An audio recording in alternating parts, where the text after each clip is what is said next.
So very good afternoon to all of you. जैसा कि आपको पता ही है कि हमारे यूट्यूब चैनल पर डेली की क्लासेस होती हैं। दोस्तों, जो आज की जो क्लास है वो फंडामेंटल ऑफ नर्सिंग का जो टॉपिक है सूचर्स, उसके बारे में आज की जो क्लास है दोस्तों, वो आज की क्लास है वो बहुत ही इंपॉर्टेंट रहने वाली है।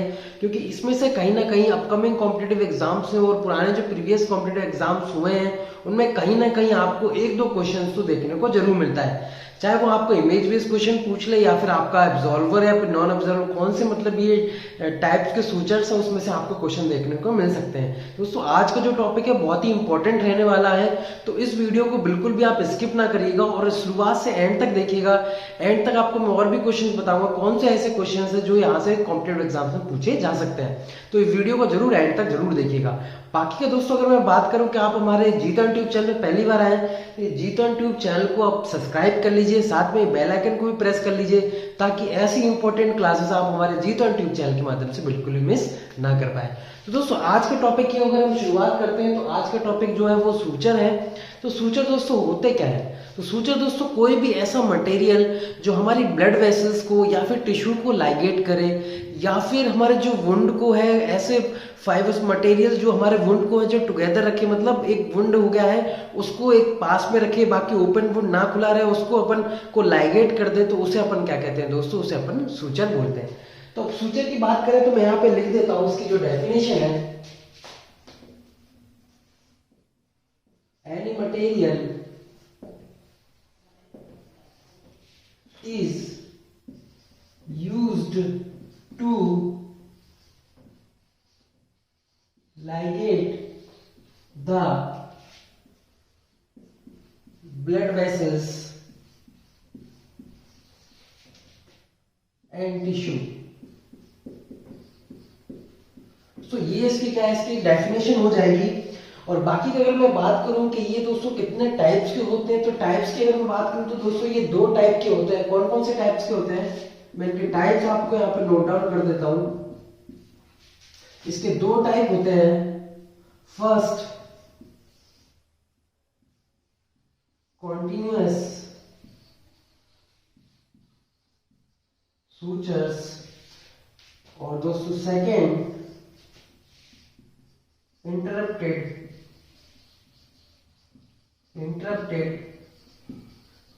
सूचर्स। दोस्तों, ये कॉन्टिन्यूअस सूचर्स और इंटरप्टेड सूचर्स है क्या?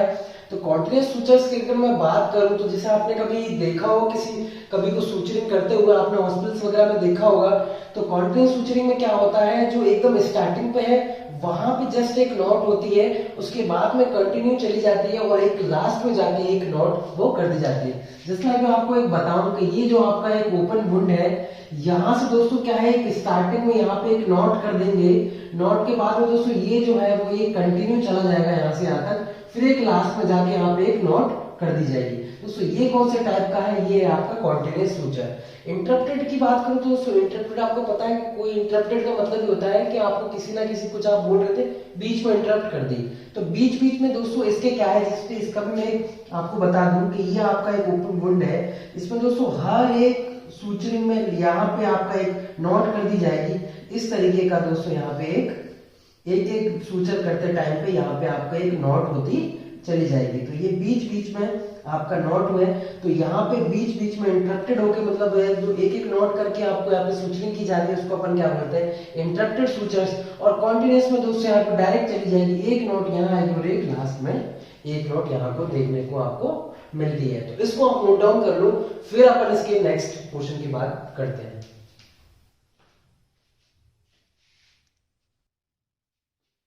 दोस्तों, अगर मैं इसकी आपको जैसे आपको अगर इसकी लिखना भी है तो आप इसकी लिख सकते हैं इस तरीके से कि कॉन्टिन्यूअस सूचर्स में क्या होता है, tied only at beginning and end of run. जैसा मैंने आपको बताया कि स्टार्टिंग में यहाँ पे एक नॉट होगी और एक लास्ट में नॉट होगी, बाकी का एक कंटिन्यूअस चलेगा। तो इसको अपन क्या बोल देते हैं यहाँ पे? Continuous sutures. और इंटरप्टेड को अगर आप लिखना चाहें तो उसको इस तरीके से लिख सकते हैं कि each suture tied and knotted separately. तो आप इसमें दोस्तों जैसे मैंने आपको बताया कि यहाँ पे हर एक सूचर जो है अपना अलग से टाई होगा और नोट कर दिया जाएगा एक एक सूचर यहाँ पे, तो एक कॉन्टिन्यूस से बिल्कुल अलग है। तो ये दोस्तों इसका हो जाएगा। आप इसमें इस तरीके से आप लिख सकते हैं, और बाकी देखना चाहें तो इस तरीके से देख सकते हैं। तो ये दोनों थे हमारे दो टाइप, कॉन्टिन्यूस और इंटरप्टेड सूचर्स। अब दोस्तों अपन बात करते हैं सूचर्स के मटेरियल के बारे में, जो कि आपका एक इंपॉर्टेंट पार्ट देखने को यहाँ पे मिलेगा कि इसका सूचर का जो मटेरियल है वो कौन सा मटेरियल है। वहां से आपको जो है दोस्तों क्वेश्चन यहाँ पे पूछे जा सकते हैं। तो वो मैं आपको बता देता हूँ कि इसके जो मटेरियल है वो कितने टाइप्स के यहाँ पे मटेरियल जो है वो पाए जाते हैं। दोस्तों अगर मैं मटेरियल की अब मैं बात करूं तो यहाँ पे मैं डाल देता हूं सूचर मटेरियल। सूचर मटेरियल की मैं बात करूं तो इसमें दोस्तों एक जो पाया जाता है वो है एक यहाँ पे एब्जॉर्बल सूचर। दोस्तों सेकंड जो यहाँ पे पाया जाएगा, यहां मैं लिख देता हूं नॉन एब्जॉर्बल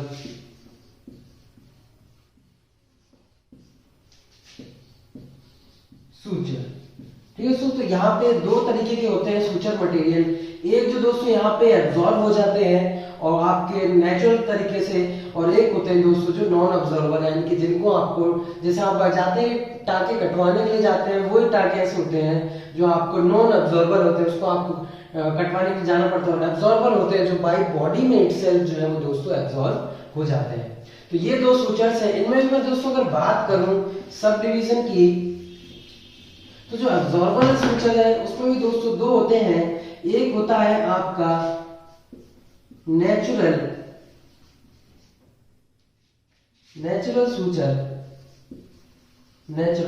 सूचर्स। और दोस्तों नेचुरल सूचर्स में बात करूं कि ऐसे कौन से नेचुरल सूचर्स हैं, तो एग्जांपल की मैं अगर बात करूं तो एग्जांपल में दोस्तों जो आपको स्टार मार्किंग करके यहाँ पे लिखना है, जो कि बहुत ही इंपॉर्टेंट है, बहुत बार ये कॉम्पिटिटिव एग्जाम में पूछा जा चुका है। एक होता है हमारे एग्जांपल में कैटगट।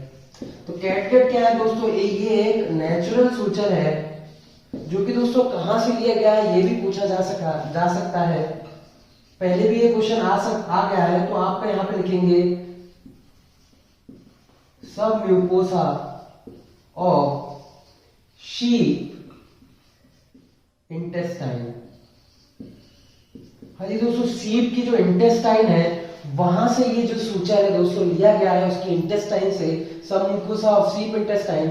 तो ये यहाँ पे पहले भी पूछा जा चुका है और अब शायद आगे भी पूछा जा सकता है। तो इसका आप स्टार मार्किंग कर लीजिए, जो कि है हमारा कैटगट। ठीक है, अब कैटगट की बात करें तो ये एक ऑब्जॉर्बर सूचर है यहाँ पे। ठीक, अब मैं सेकंड अगर एग्जांपल की यहाँ पे बात करूं तो सेकंड हमारा आता है वो है प्लेन गट।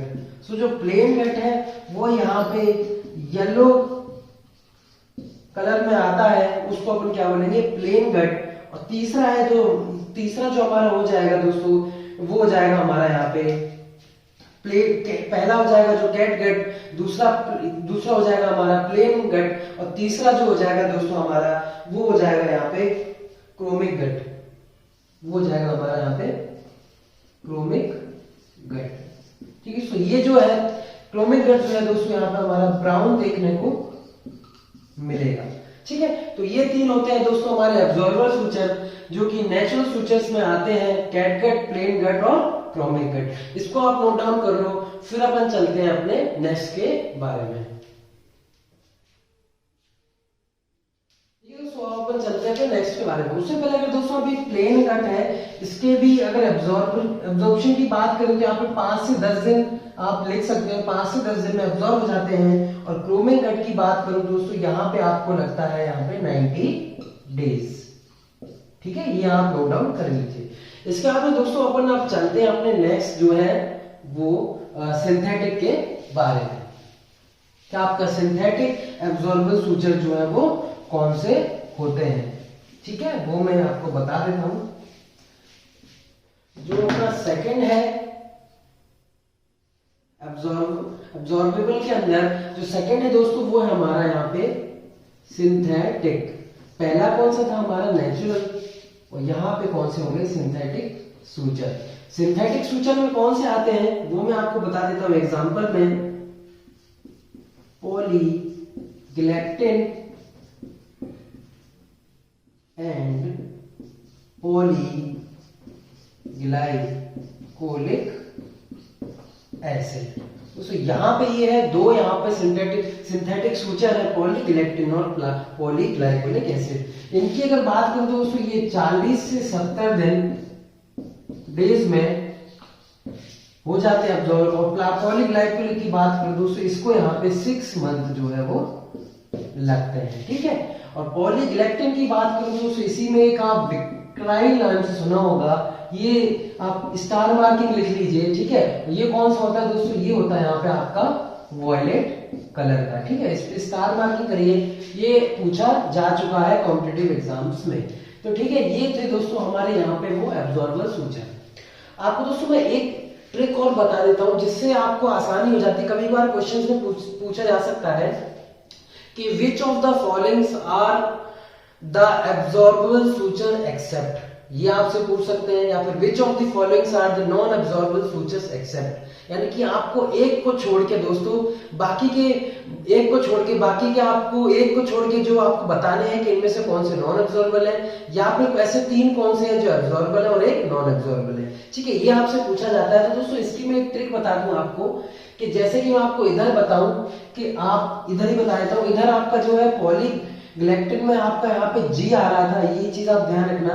पॉलीग्लाइकोलिक में आपका जी आ रहा था दोस्तों, ठीक है। और उधर आपका कैट गट में दोस्तों आपका जी आ रहा था, प्लेग गट में दोस्तों यहाँ पे जी आ रहा था, और क्रोमिक गट में दोस्तों आपका क्या आ रहा था, यहाँ पे भी जी आ रहा था। तो दोस्तों ये जी का मतलब क्या है, जी का मतलब यह होता है दोस्तों, आप यहाँ पे जैसे हिंदी में लिखते हैं ना घुलना, ठीक है। तो घुलना यानी कि जी से जितने भी हमारे यहाँ पे जिसमें भी जी आ रहा होगा दोस्तों एक याद करने के लिए सिंपल ट्रिक है, ठीक है। आपको याद ना तो आप सिंपली में भी याद कर सकते हैं, या फिर जैसे मैं बता रहा हूँ उस तरीके से भी आप याद कर सकते हैं। तो जी जहां जहां पे आएगा वो दोस्तों यहाँ पे एब्जॉर्बेबल सूचर्स हो जाता है, कि यहाँ पे जी जहां पे आता है उनका मतलब होता है यहाँ पे घुलना, यानी कि वो सूचर जो है यहाँ पे एब्जॉर्बेबल है, और बाकी के दोस्तों जो होंगे वो नॉन एब्जॉर्बेबल सूचर्स होंगे, ठीक है। इतना आपने नोट डाउन कर लिया, फिर अपन चलेंगे इसके नेक्स्ट के बारे में। बाकी दोस्तों समझने के लिए आप सिंपली यहाँ पे ये भी लिख सकते हैं कि ब्रोकन डाउन बाई बॉडी, तो वो कौन से होंगे एब्जॉर्बेबल सूचर्स हो जाएंगे। बाकी दूसरे पॉलीग्लैक्टिन में जो 40 से 70 डेज है ना, ये आपका दोस्तों एब्जॉर्प्शन यहाँ पे लिख सकते हैं, एब्जॉर्प्शन का टाइम है। बाकी दोस्तों इसकी मैक्सिमम स्ट्रेंथ जो रहती है वो 2 वीक्स आप यहाँ पे लिख सकते हैं, ठीक है। तो अब अपन चलते हैं इसके बाद में जो अपने नेक्स्ट है वो नॉन एब्जॉर्बेबल सूचर्स के बारे में। तो नॉन एब्जॉर्बेबल सूचर्स में आपके कौन कौन से सूचर्स आते हैं वो मैं आपको यहाँ पे 1 by 1 बताऊंगा। बाकी लास्ट में दोस्तों जैसे मैंने आपको बताया कि लास्ट में आपको एक मैं अच्छी सी ट्रिक भी बता के जाऊंगा कि आपको कलर के अगर पूछा जाए तो आप किस तरीके से वो यहाँ पे याद कर सकते हैं, वो भी मैं आपको यहाँ पे लास्ट में बताऊंगा, ठीक है। तो सेकंड हमारा जो था दोस्तों वो है हमारा नॉन एब्जॉर्बेबल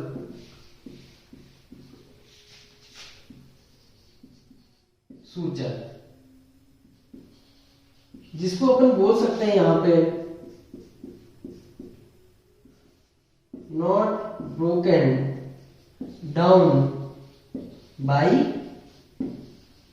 बॉडी, यानी कि जो अपनी बॉडी में अब्जॉर्ब नहीं होते हैं, ब्रोकन डाउन नहीं होते, वो कौन से सूचर होते हैं हमारे नॉन एब्जॉर्बेबल सूचर्स यहाँ पे होते हैं, ठीक है। तो यहाँ पे अपन उसके एग्जांपल्स भी लिख सकते हैं, जैसे कि नाइलॉन और सिल्क, ऐसे दोस्तों होते हैं जो हमारे सूचर्स वो होते हैं हमारे नॉन एब्जॉर्बेबल सूचर्स यहाँ पे होते हैं। इसके और भी एग्जांपल्स हैं, अभी आप इतना लिखो, बाकी का अपन चलते हैं next.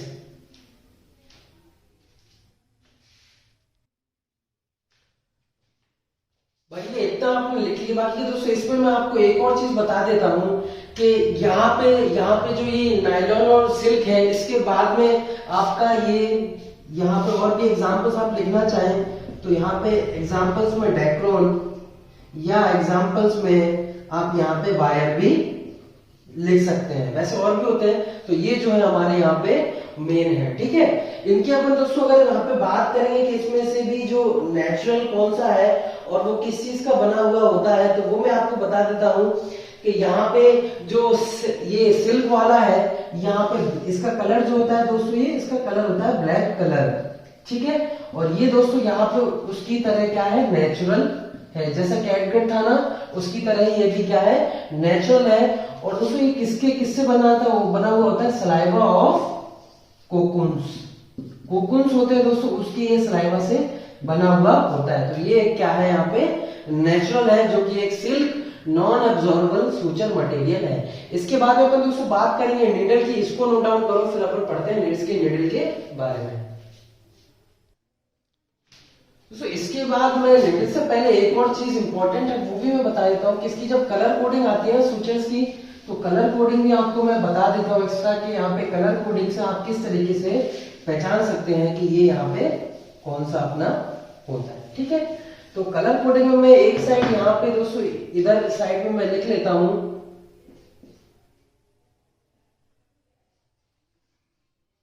Colour coding of sutures. ठीक है, तो कलर कोडिंग में अगर दोस्तों मैं बात करूं तो यहां पे सबसे पहले प्लेन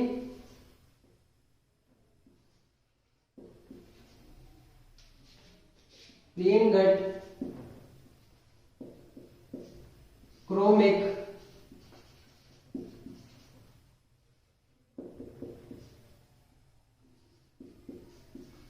सिल्क,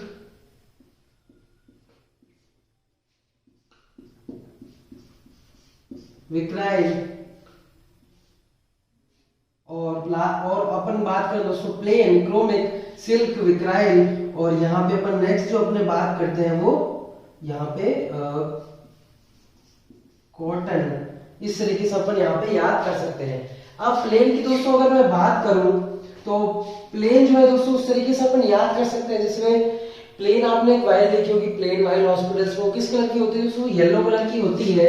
ठीक है, तो इस तरीके से आप यहाँ पे येलो लिख सकते हैं, येलो कलर। और दोस्तों अगर अपन इसके बाद में इधर सिल्क की बात करें तो सिल्क जो मैंने आपको बताया था, जिस आपको मैंने अभी बताया था, वो सिल्क कैसा होता है, ब्राउन, ये तो सबको पता है। और विक्राइल की बात करें तो वी से दोस्तों अपन याद कर सकते हैं यहाँ पे वॉयलेट। और कॉटन दोस्तों, कॉटन आपको पता है कैसी रहती है, कॉटन तो आपको सबको पता है वो रहती है कैसी, आपकी यहाँ पे व्हाइट रहती है। अब दोस्तों यहाँ पे लास्ट जो बताया आपका क्रोमिक, यहाँ पे क्रोमिक बचा। क्रोमिक को अपन इस तरीके से याद कर सकते हैं कि क्रोमिक जो है वो यहाँ पे आपका ब्राउन। ठीक है, तो ये दोस्तों हमारे हो गए यहाँ पे प्लेन गट येलो, क्रोमिक गट यहाँ पे ब्राउन, और यहाँ पे आप गट लिख लीजिए, क्रोमिक गट ब्राउन। सिल्क आपका जो है वो उसमें यहाँ पे ब्लैक हो जाएगा, और बाकी का विक्राइल जो है आपका वॉलेट हो जाएगा। और इसमें कॉटन वाला है जो आपका यहाँ पे कैसा हो जाएगा, वो यहाँ पे आपका व्हाइट यहाँ पे देखने को आपको मिलेगा। बाकी दोस्तों एक और की बात करें तो एक लास्ट अपना जो प्रोलीन है दोस्तों, प्रोलीन है वो कैसा होता है, यहाँ पे अपना वो होता है यहाँ पे अपना ब्लू। ठीक है, तो यहाँ पे सारे हो गए plain yellow, chromic gut brown, silk black, Vicryl violet, cotton white और प्रोली ब्लू। तो इसको आप नोट डाउन करो, फिर अपन चलते हैं अपने इंपॉर्टेंट नीडल की ओर।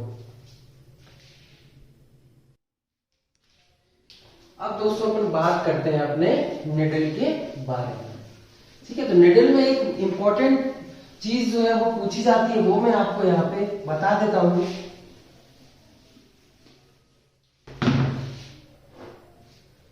तो अपन दोस्तों यहाँ पे निडल की बात करें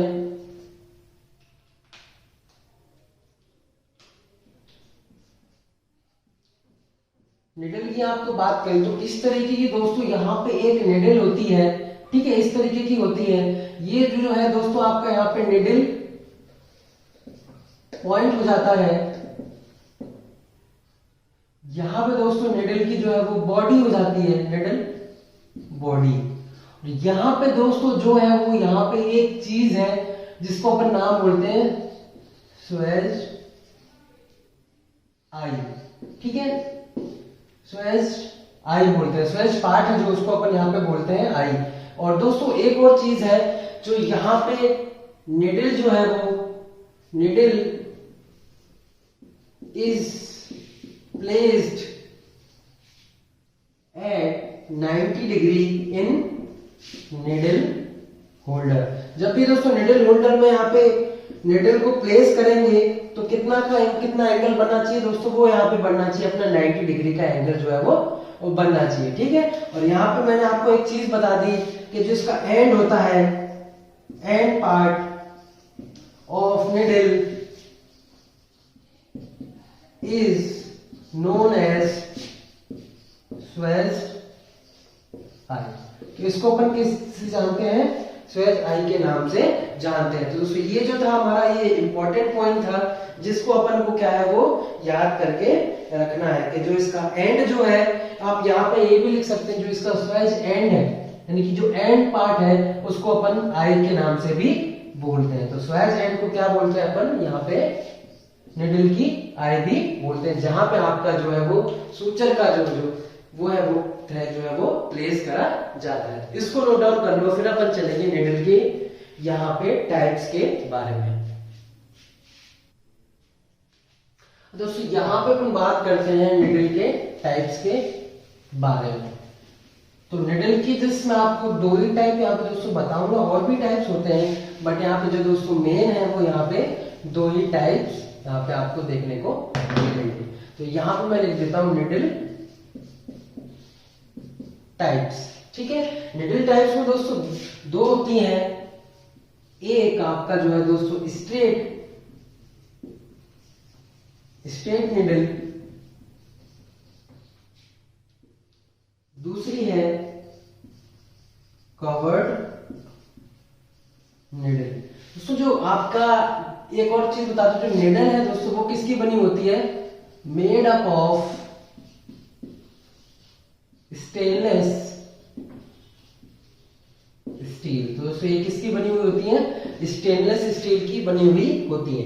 दोस्तों मैं स्ट्रेट निडल की बात करूं कि स्ट्रेट निडल दोस्तों कहां यूज आती है, तो स्ट्रेट निडल दोस्तों यूज आती है एपिडर्मिस और डर्मिस कि आपको जो लेयर है उसको आपको सूचरिंग करने में आप स्ट्रेट निडल काम में आती है। और दोस्तों वहां पे आपको निडल होल्डर की जरूरत है आपको नहीं पड़ती। तो आप यहाँ पे लिख सकते हैं यूज इन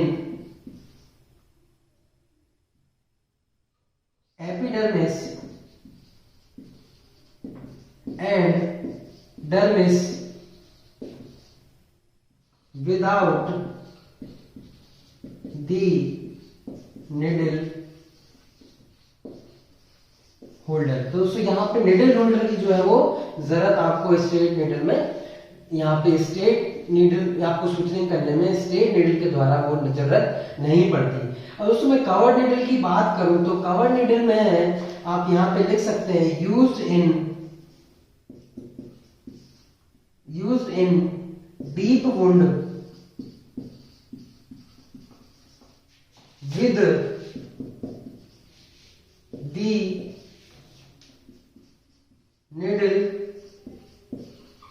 होल्डर, ठीक है। तो दोस्तों यहाँ पे क्या है वो निडल होल्डर की हमको जरूरत पड़ेगी कवर्ड निडल जो होगी उसमें, ठीक है। ये दो टाइप्स यहाँ पे स्ट्रेट और covered.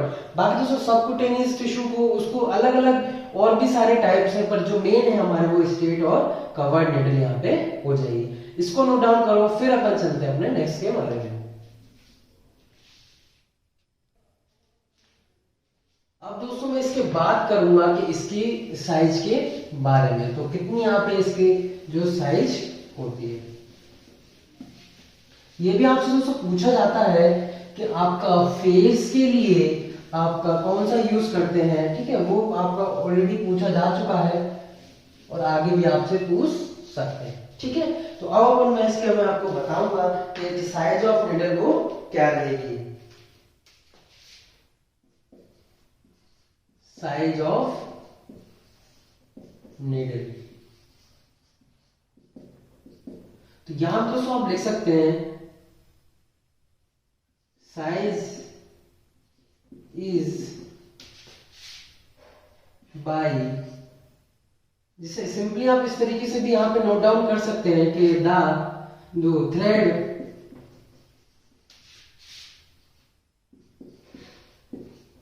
Thread is size by number. ठीक है, तो आप इस तरीके से भी लिख सकते हैं। जैसे आपको मैं बताऊं कि यहाँ पे एक और चीज है कि आपका जैसे लार्जर जो होगा दोस्तों, larger is number, smaller is material. जैसे कि दोस्तों आपको उस कैनला में पता है कि आपका जैसे आपका जो कैनला होगा दोस्तों 16 गॉज का है, तो उसकी जो निडल जो होगी वो आपकी क्या है, बड़ी होगी। और जैसे आपका दोस्तों 24 नंबर का कैनला है तो उसकी निडल क्या है दोस्तों, वो छोटी होगी। ठीक है, तो यहाँ पे नंबर का दोस्तों अगर लार्ज है तो उसका मटेरियल क्या है, स्मॉल होगा। Just like 70 is smaller than 30। ठीक है, तो 70 क्या है, 30 से स्मॉल रहेगा। ठीक है, ये आप नोट डाउन करो। फिर मैं आपको बताता हूं कि फेस के लिए, स्काल्प के लिए और आपका बैक के लिए और एक्सट्रीमिटीज के लिए क्या यहाँ पे काम में लेते हैं।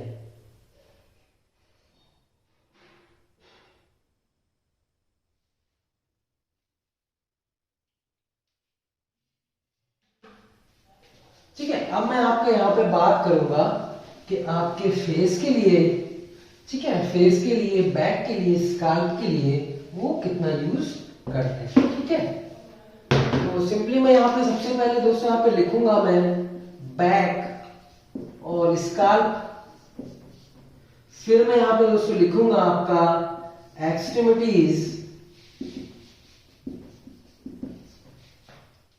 फिर मैं दोस्तों आपका यहाँ पे लिखूंगा आपका फेस। ठीक है, तो बैक और स्काल्प की अगर मैं बात करूं तो दोस्तों यहाँ पे बैक के लिए 2 से 4 और उससे एक्सट्रीमिटीज के लिए आप यहाँ पे लिख सकते हैं 5, 6 और उसको फेस के लिए लिख सकते हैं यहाँ पे 7। ठीक है, तो 2, 4, 5, 6 इस तरीके से आप यहाँ पे लिख सकते हैं। ठीक, तो बैक और स्काल्प के लिए दोस्तों कितना यूज करेंगे, 2 से 2 लिख सकते, 2 यूज कर सकते हैं या फिर 4 यहाँ पे यूज कर सकते हैं। और एक्सट्रीमिटीज है यहाँ पे 4 यूज कर, तो दोस्तों यहाँ पे आप ये एक्सट्रीमिटीज में आप यहाँ पे 4 कर लो और 5.0 कर लो। ठीक है, तो ये आप यहाँ पे नोट डाउन कर लो। इस तरीके से अपन यहाँ पे यूज करते हैं। तो एक्सट्रीमिटीज में 4, 5 और फेस में जो दोस्त है वो यहाँ पे 70 और 60 भी ले सकते हैं। ठीक है, तो इसको आप नोट डाउन कर लो, फिर अपन चलते हैं अपने नेक्स्ट के बारे में।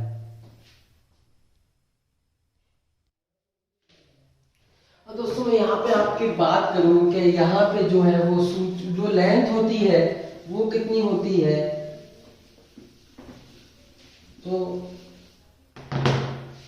जो लेंथ होती है दोस्तों वो रहेगी यहाँ पे 15 इंच। ठीक है, तो बाकी का दोस्तों प्रोसीजर मैं बात करूं तो प्रोसीजर में आपको क्या है, ज़ाइलोकेन और यहाँ पे आपका होल्डर चाहिएगा, निडल होल्डर भी आपको यहाँ पे चाहिएगा। ठीक है, तो ये जो है हमारे वो प्रोसीजर में काम आएंगे। बाकी के दोस्तों जो लेंथ हो जाती है वो किसकी लेंथ है, तो सूचर की लेंथ है। ठीक है, सूचर लेंथ है वो यहाँ पे आपकी 15 इंच रह जाएगी। और वही प्रोसीजर में आपके ज़ाइलोकेन और निडल होल्डर भी आपको यहाँ पे जरूरत पड़ेंगे। फिर बाद में दोस्तों मैं आपको ये भी बताऊंगा कि इसकी किस तरीके से इसमें टेक्निक यूज करते हैं, वो भी मैं आपको आगे बताऊंगा। इसको नोट करो, फिर अपन बताएंगे कि किस टेक्निक से अपन यहाँ पे प्रोसीजर कर सकते हैं। अब दोस्तों मैं आपको यहाँ पे बता देता हूँ कि सूचर की जो निडल होल्डर टेक्निक है वो आपको कैसे करनी है। ठीक है, तो यहाँ पे मैं लिख देता हूँ आपको, आप अपने नोटबुक में लिख सकते हैं कि सूचर निडल होल्डिंग टेक्निक। इसको दोस्तों मैं आपको वर्बली बता देता हूँ कि इसमें आपको कैसे करना है। तो सबसे पहले तो आपको क्या करना है, जो निडल है उसको आपको निडल होल्डर से डायरेक्टली, आप हैंड से नहीं, निडल होल्डर से उसको ग्रैब्स कर लेना है। और दोस्तों जो आपकी निडल है उसका जो मिडिल थर्ड पार्ट है दोस्तों, मिडिल थर्ड पार्ट को आपको निडल होल्डर से क्या है पकड़ना है, और निडल होल्डर को दोस्तों उसका जो प्रॉक्सिमल एंड है ना वहां पे इसको होल्ड करके आपको रख लेना है। ठीक है, तो ये तो दोस्तों उसकी जो टेक्निक हो जाएगी कि आपको निडल होल्डर से निडल को किस तरीके से यहाँ पे होल्ड करके रखना है। ठीक है, तो इसके बाद अपन चलते हैं ये टेक्निक के बाद में कि आपका जो रिमूवल होगा दोस्तों, कि रिमूवल ऑफ सूचर्स आप कितने दिनों में फेस का या कहाँ का सूचर जो है वो रिमूव यहाँ पे आप कर सकते हैं। तो अपन अब चलते हैं अपने रिमूवल ऑफ सूचर्स के बारे में। अब दोस्तों अपन बात करते हैं रिमूवल ऑफ सूचर्स। तो दोस्तों किस पार्ट में अगर सूचनी हुई है तो आप कब उसको रिमूव कर पाएंगे, तो यहाँ पे स्टार मार्किंग करके लिख लीजिए। यहाँ पे फेस जो होगा दोस्तों यहाँ पे वो 2 से 5 दिन में आपका यहाँ पे आपको रिमूव करना होगा। बाकी दोस्तों मैं आपको अगर बात करूं यहाँ पे कि आपके लेग में, तो दोस्तों यहाँ पे 10 से 12 डेज। ठीक है, बात करूं मैं यहाँ पे आपका फिंगर टिप्स की, तो भी दोस्तों यहाँ पे 10 से 12 डेज। और दोस्तों मैं अगर बात करूं कि यहाँ पे आर्म की, तो वो भी आपका यहाँ पे 10 से 12 दिन। ठीक है, इसको नोट डाउन करो, फिर अपन चलते हैं और अपने नेक्स्ट की ओर।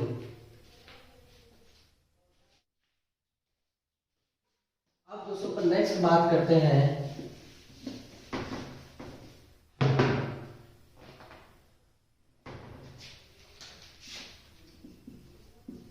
स्काल्प की, तो 6 से 8 और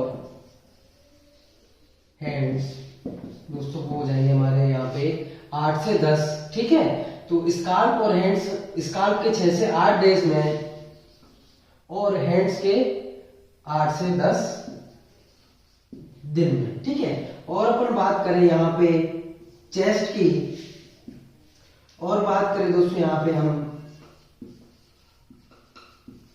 एब्डोमेन की, तो 7 से 10 दिन, और एब्डोमेन भी 7 से 10 दिन के अंदर। तो चेस्ट और एब्डोमेन ये भी हमारे कितने 7 से 10 दिन, और हेड्स जो है वो 8 से 10 दिन, और स्काल्प जो है वो दोस्तों यहाँ पे हमारे 6 से 8 दिन। बाकी का दोस्तों मैं यहाँ पे बात करता हूँ कि अपने ये को बात करते हैं अपने जो यहाँ पे फुट की, तो फुट यहाँ पे आप लिख सकते हैं कि 10 से 14 दिन में। ठीक है, तो फुट जो है वो ये 10 से 14 दिन में यहाँ पे आप रिमूव उसका कर सकते हैं। ठीक है, बाकी का दोस्तों बात करते हैं कि यहाँ पे बैक की ओर कर लेते हैं। तो बैक में दोस्तों यहाँ पे बैक में 12 से 14 डेज में यहाँ पे आपका सूचर रिमूव कर सकते हैं। ठीक है, तो ये थी दोस्तों यहाँ पे रिमूवल ऑफ सूचर्स की बात। ठीक है दोस्तों, बाकी का नेक्स्ट अपन और डिटेल्स में इसके काफी बाद में पढ़ेंगे कि आपके कितने और भी कुछ टाइप्स के आपके नॉन एब्जॉर्बल थे। बाकी की वो डिटेल्स बाद में भी पढ़ेंगे। उससे पहले दोस्तों अपन इसमें एक और चीज बात कर देते हैं कि जो स्टेपलर्स की बात करते हैं, जैसे एक स्टेपलर सूचरिंग भी होती है दोस्तों। तो स्टेपलर सूचरिंग वो कब करते हैं कि उसको रिमूव कब करते हैं दोस्तों, तो मैं यहाँ पे लिख देता हूं कि आपके स्टेपलर जो सूचरिंग होती है उसको यहाँ पे 7 से 14 दिन में रिमूव कर देते हैं। तो यहाँ पे भी आप स्टार मार्किंग करके यहाँ पे आप लिख सकते हैं कि स्टेपलर सूचरिंग जो है वो कब रिमूव करते हैं, तो वो यहाँ पे करते हैं अपने 7 से 14 दिन के बाद में, आफ्टर 7 to 14 डेज। ठीक है दोस्तों, तो ये जो बात थी हमारी दोस्तों आज हमारे सूचर्स की, जो कि हमारा एक बहुत ही इंपॉर्टेंट टॉपिक था, जो कि कॉम्पिटिटिव एग्जाम्स को देखते हुए इसमें से क्वेश्चन पुट अप होना, 1 या 2 क्वेश्चन जरूर पूछे जाते हैं। तो दोस्तों आपको ये वीडियो कैसी लगी, प्लीज इसको लाइक करिएगा, साथ में और लोगों तक भी शेयर करिएगा, ताकि हम लोगों को पता चले कि हाँ ऐसी वीडियो हम और भी इंपॉर्टेंट वीडियोस आपके सामने लेके आ सकें। और दोस्तों आपने अगर अभी भी हमारे जीतन ट्यूब चैनल को सब्सक्राइब नहीं किया तो इसको सब्सक्राइब कर दीजिए, साथ में बेल आइकन बजा के भी अपनी नोटिफिकेशंस आप तक जीतन ट्यूब कि हमारे सबसे पहले आपको हमारे जीतन ट्यूब चैनल के माध्यम से मिलती रहे। तो दोस्तों ये वीडियो देखने के लिए आपका बहुत ही धन्यवाद।